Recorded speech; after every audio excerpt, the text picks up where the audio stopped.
Le Seigneur te fait recevoir toute chose du Père. Tout ce que le Père fait, le Fils aussi le fait pareillement. Jean 5, 19. Mais il ne faisait rien d'autre que cela. Il devait donc s'attendre au Père avant de pouvoir dire une parole ou se rendre dans un certain lieu. Vous montez à cette fête, pour moi je ne monte pas à cette fête. Jean 7, 8. Le Seigneur a conscience à ce moment-là d'être retenu. Il n'a pas encore le témoignage qui le libère et le pousse à monter à cette fête. Et cependant, il est dit ensuite, lorsque ses frères furent montés à la fête, il y monta lui aussi. Non pas publiquement, mais comme en secret. Jean 7, 10. Était-ce là un subterfuge, une ruse, un moyen de se débarrasser de personnes dont il ne désirait pas la compagnie, avec lesquelles il ne voulait pas monter, préférant être seul? Nous ne pouvons pas dire cela. Il nous faut trouver une explication plus sainte que celle-là. L'explication, c'est que le Père ne lui avait pas encore donné la certitude de sa volonté.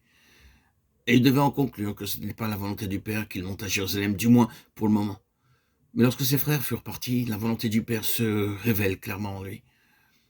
Il fut libéré dans son esprit. L'esprit du Fils reçut le témoignage que tout était bien. Il vit clairement qu'il devait monter à Jérusalem, et il partit.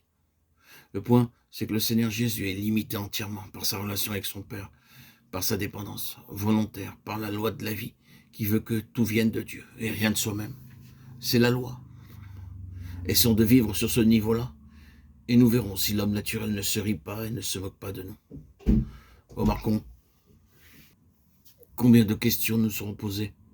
Qu'est-ce que vous allez faire? Je ne sais pas. Où allez-vous? Je ne sais pas. Quand partez-vous? Je ne sais pas. J'irai lorsque le Seigneur me dira que je peux partir. Quand le Seigneur m'en donnera l'assurance, quand je serai libéré par le Seigneur. Exprimons ce langage spirituel sous quelle forme que nous le voulions. Qu'est-ce que l'homme naturel en dira? Il en rira, il se moquera de nous. Ce n'est pas seulement vrai de l'extérieur, mais nous trouvons cette même réaction en nous-mêmes. Très souvent, nous sommes enclins à nous accuser de folie, à nous questionner nous-mêmes. Pourquoi ne puis-je pas faire ceci? Nous sommes alors obligés de nous arrêter. Pourquoi est-ce que je ne le fais pas? Parce que je ne puis pas. Pourquoi pas? Ce serait le faire par moi-même. Le Seigneur ne fait pas cela.